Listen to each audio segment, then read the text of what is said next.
तो गाइज आज था 30वां लास्ट रोज़ा और कैसे 30 दिन निकले ये कुछ पता नहीं लगा। बाकी आप सभी के सपोर्ट से।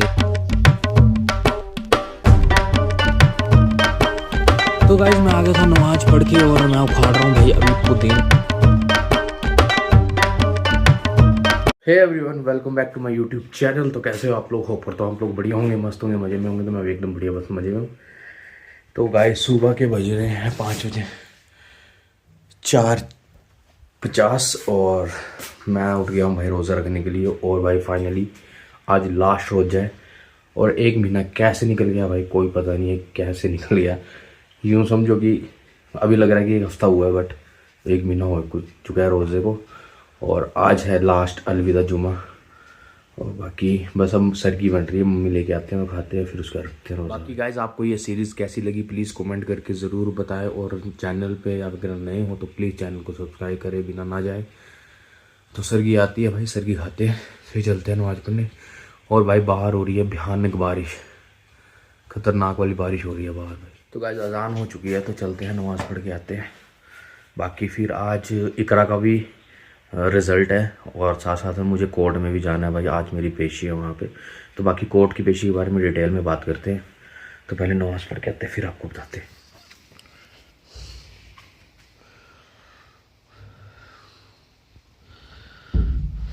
गाइस नमाज पढ़ के आ चुका हूँ और बारिश रुकने का नाम नहीं ले रही है।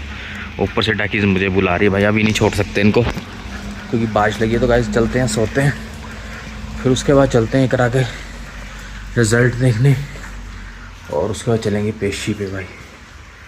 तो देखते हैं कैसे होता है सब कुछ मैनेज। तो गाइस जल्दी जल्दी मैं निकल रहा हूँ, मैं जा रहा हूँ अभी कोर्ट में क्योंकि मेरी है पेशी। भाई लेट हो गया, सोया रहा, मेरे को याद नहीं रहा। अब आगे इकरा के स्कूल चलेंगे फिर वहाँ उसका रिज़ल्ट सुन के आएंगे। वैसे 10 बजे रिज़ल्ट था बट अब क्या करें, लेट हो गया। फिर चलते हैं पहले कोर्ट। तो गाइस पहुँच गया हूँ अपने कोर्ट कम्प्लेक्स और भाई बारिश लगी है इतनी खतरनाक कि पूछो मत भाई, खतरनाक बारिश लगी। बाकी चलते हैं कोर्ट में और फिर पेशी भुगतने के बाद हम लोग जाएंगे इकरा के स्कूल जहाँ पे मेरी पेशी पड़ेगी। बस अब आवाज़ आएगी अंदर से, जैसे ये लेडीज़ आवाज़ मार रही थी वैसे आवाज़ पड़ेगी मुझे भी। और फिर उसके बाद मैं पेशी भुगतने जाऊँगा। बाकी वीडियोग्राफी यहाँ पे लो है कि नहीं है बंदे को नहीं पता, तो कोई रिस्क नहीं लेते हैं। फिर यहाँ से निकलने के बाद फिर मैं कंटिन्यू करूँगा ब्लॉग को। तो गाइस पेशी तो होगी मेरी बट मैं नज़ारा दिखाता हूँ आपको अपने चौगान का बढ़िया।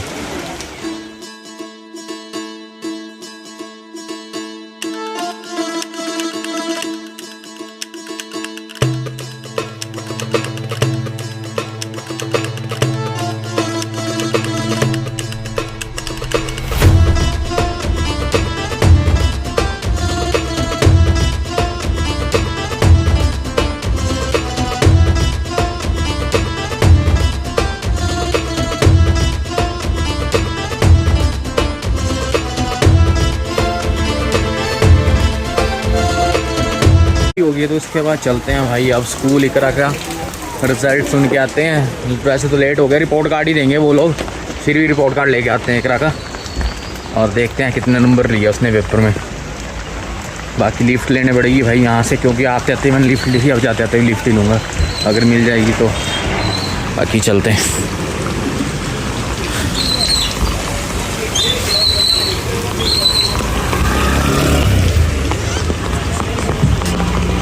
हमने ले लिया यहाँ से टैक्सी, इसके बाद हम चलेंगे ब्रह्मोर चौक। ब्रह्मोर चौक से आगे ले लेंगे बस।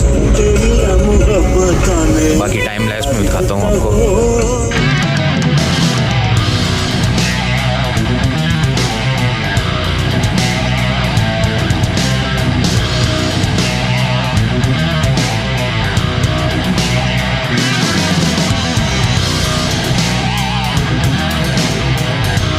चौक पे तो ये टैक्सी थी।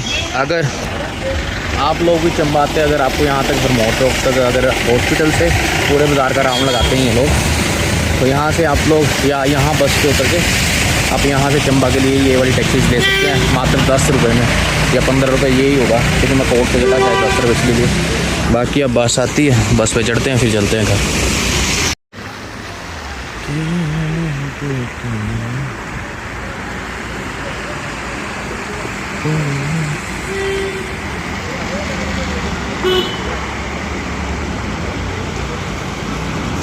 गाइस यहाँ से ले लिया मैंने अपनी लोकल ट्रांसपोर्ट, जो बस होती है लोकल। तो कई जगह पे इनको मेटाडोर वगैरह भी बोला जाता है, बट लोकल ट्रांसपोर्ट ही बोलेंगे हम तो लोकल बस बोलते हैं अपने लोकलिटी में।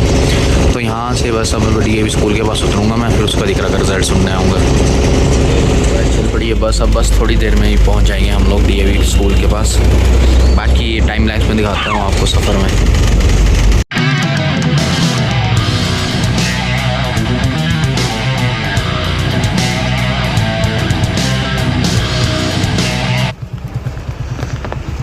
तो गाइस यहाँ तो लग चुका है जाम, बाकी चलते हैं करागर दर्शन करते हैं, फिर उसके बाद देखते हैं। जुमा पढ़ने भी जाना है भाई, आज अलविदा जुमा है और रमज़ान का लास्ट डे है।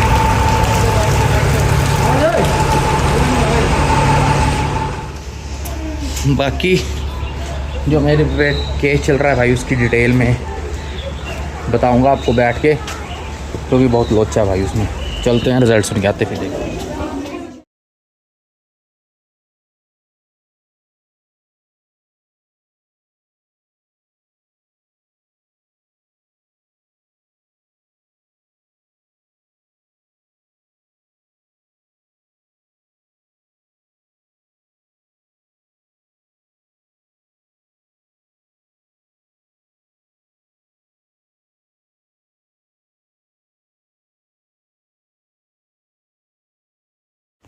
तो गाइस इकरा का रिज़ल्ट आ गया, रिपोर्ट कार्ड मैंने डाल लिया ताकि भीग ना जाए।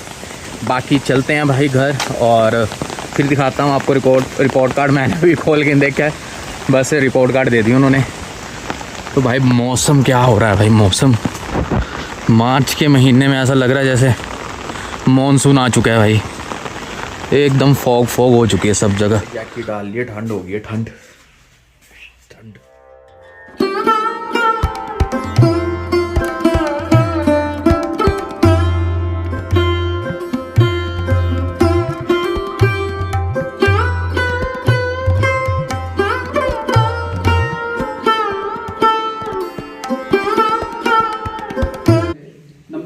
किसको अदा करना है, नंबर 3 कब अदा करना है। तो सबसे पहले कि किसके ऊपर वाजिब है, जिस शख्स के पास भी, जैसे आज ईद का दिन है तो ईद के दिन के लिए जो उसके पास जरूरियात का सामान है, खाने के लिए है, पीने के लिए है, उससे जायद जो भी एडिशनल है, उन सब के ऊपर सदके फित्र वाजिब होगा।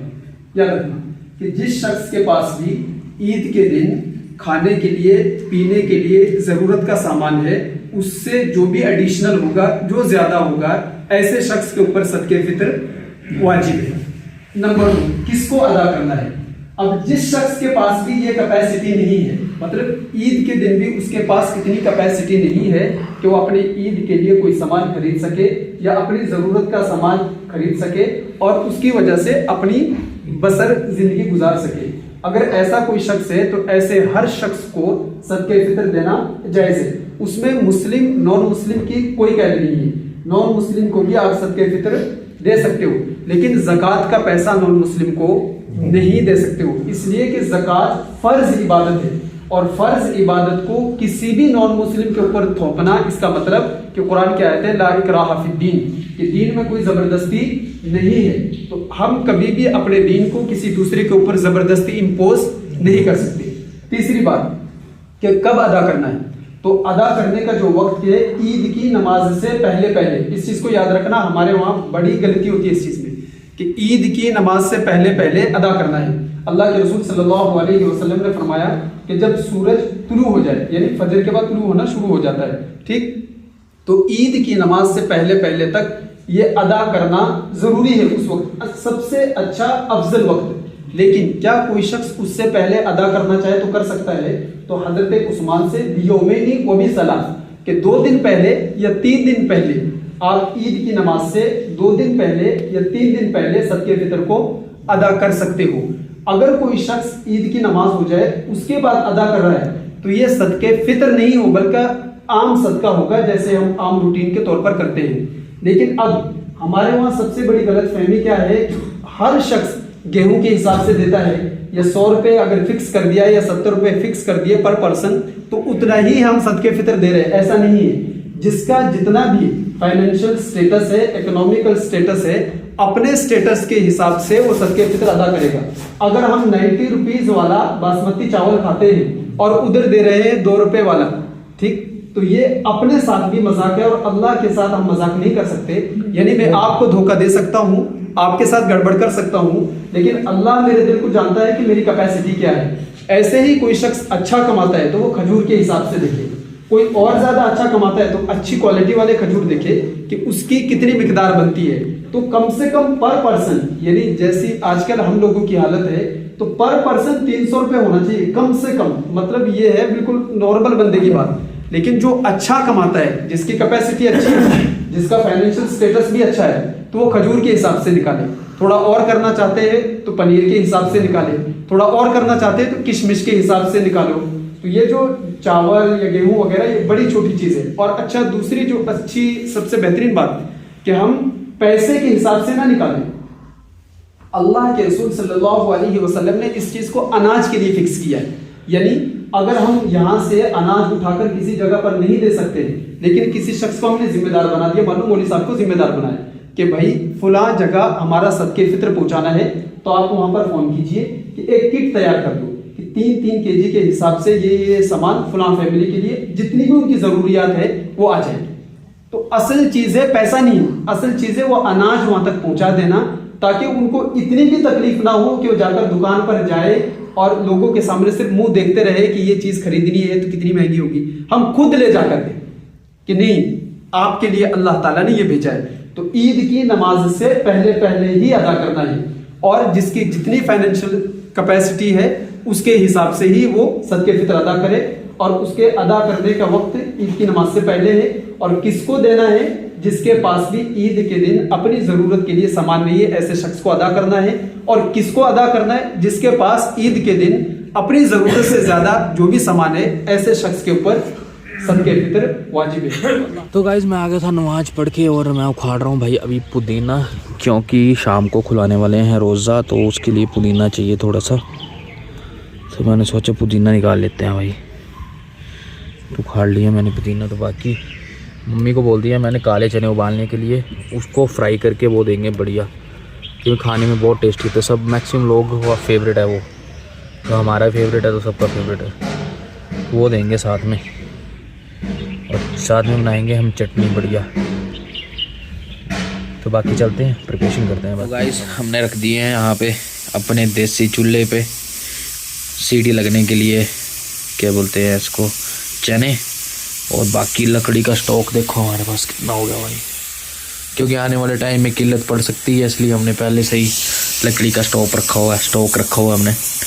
तो चने उबलते हैं, फिर उसके बाद इसको लगाएंगे तड़का, और फिर साथ में गन्ने का जूस भी निकालेंगे, शायद मैं भी गन्ने का जूस भी निकाले, और गन्ने का जूस भी लेके जाएंगे फिर मस्जिद में बढ़िया। और आज हम भी रोज़ा खुला देंगे फिर भाई। बाकी अपने साथ और बंदे भी हमको बोला, मैंने बोला जो आप कर सकते हो, क्योंकि आज है लास्ट रोज़ा, तो जो कर सकते हो मैंने बोला वो करो, बाकी फिर देखते हैं क्या बोलते हैं। भाई जाने तो छोड़ आया था मैं, बची है चटनी और पलटा लेके जा रहा हूँ भाई। बाकी आज देखते हैं ऊपर और क्या क्या प्रोग्राम, चलते हैं भाई। पहले छोड़ आया था क्योंकि मैं अकेला ही था, तो इसलिए मैं सोचा कि चलो चने छोड़ आया मैं।